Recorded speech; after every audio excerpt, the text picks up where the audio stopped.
Today, we are diving into one of the most powerful stories ever written, Leo Tolstoy's The Death of Ivan Ilyich. And look, this isn't just some dusty classic, it's a masterpiece that asks a terrifying question. What if you reach the end of your life only to realize you never really lived it at all? So let's start right there. Imagine Tolstoy himself turning to you right now and asking, is your life already over? It's a brutal question, right? But that's exactly the nerve this story hits. It's not really about the biological end of life, it's about the state of it, right here, right now. And this quote just nails Tolstoy's whole point. He's not writing a guide on how to die well. No, he's using death as this giant, inescapable spotlight to force us to look at the life that came before it. The real subject here isn't mortality, it's authenticity. Okay, so let's get into it. We'll start where Ivan starts, smack in the middle of a life that, from the outside, looks absolutely perfect, but on the inside, it's completely hollow. This is what Tolstoy calls the false life. Now, a false life isn't necessarily a bad or evil life. That would be too easy. It's a life that's lived by constantly asking, is this the correct thing to do? Instead of asking, is this true for me? It's a life of just checking all the right boxes where your own soul, your inner self, is never even asked for its opinion. And you can see how these all feed into each other, right? Ivan's whole world is built on external stuff.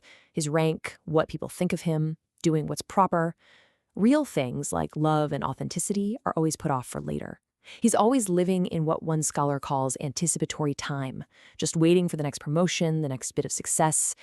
And to get by, he avoids any real, messy emotions. He's numbed himself with what another calls ethical anesthesia. He's not a liar, not really. He's just numb to the truth of his own existence. And this, right here, is the gut punch. Ivan's tragedy isn't that he was some kind of villain. It's that he was morally lazy. He basically let society decide his values for him. And in doing that, he never really lived his own life. But this perfect, carefully built life is about to run into something it can't manage, something it can't ignore. Real, physical suffering. This is the great interruption. It's the event that's going to force Ivan to finally face everything he spent his entire life avoiding.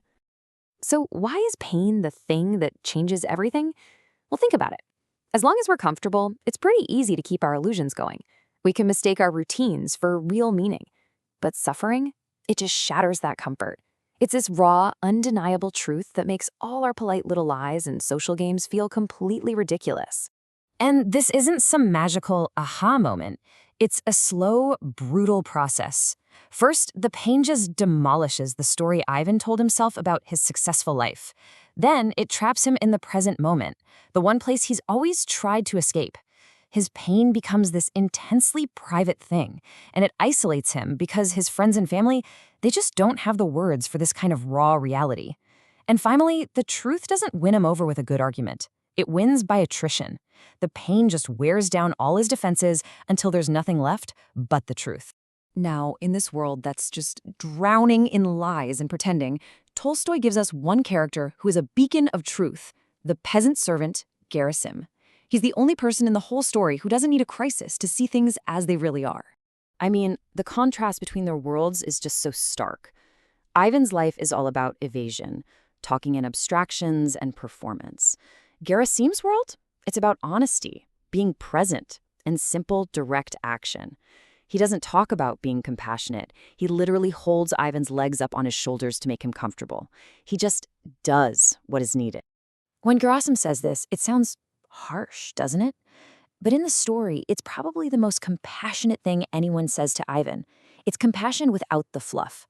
Gerasim is the only one willing to share the truth with Ivan, instead of just feeding him polite lies that make him feel even more alone.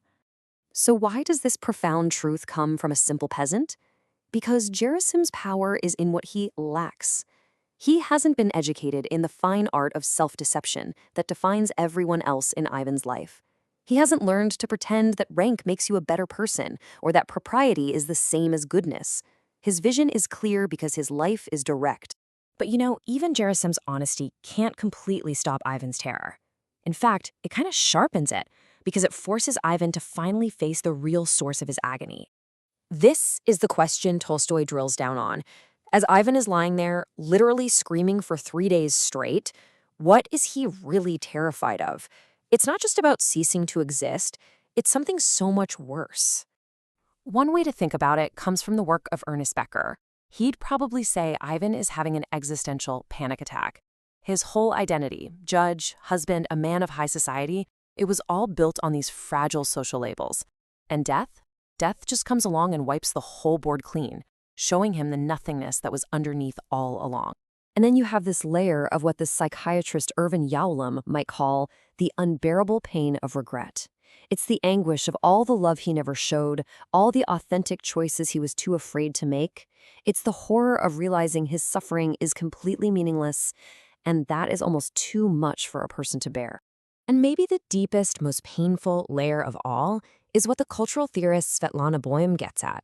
It's a kind of grief. Ivan isn't just afraid of dying. He is actively mourning the person he could have been. He's grieving for a self that he never allowed to be born. So, how does this end? How does this absolute terror finally break? Well, in the very last moments of the story, something shifts inside Ivan, and he finds a sense of peace that is as unexpected as it is profound. The whole thing turns on this one simple but radical shift in his perspective. For weeks, he's been stuck in this loop of self-pity, asking, why me? Why is this happening to me? But in his final moments, he truly sees his family, and he sees how much his own agony is making them suffer. And his question changes from, why me, to, how can I relieve their pain? And for Tolstoy, that is salvation. It's not some prize you get from God in the afterlife. It's an ethical state of being you find right here. The second Ivan stops defending his ego and instead feels love for others, his fear just vanishes. Death is still there, but it's no longer terrifying, because the self he was so afraid of losing has finally dissolved. And this is exactly why this story still has such a grip on us. Tolstoy's goal wasn't to make dying people feel better. His goal was to sound an alarm for all of us, right in the middle of our lives. This story is a mirror, it's a warning, and it's a powerful call to wake up. And so, Tolstoy leaves the final question with us. The story shows us that it's the life before death that gets judged, not death itself. And it asks us, quietly but relentlessly, if your own moment of truth, your own great interruption, didn't come at the end of your life, but came today, right now, what would you change?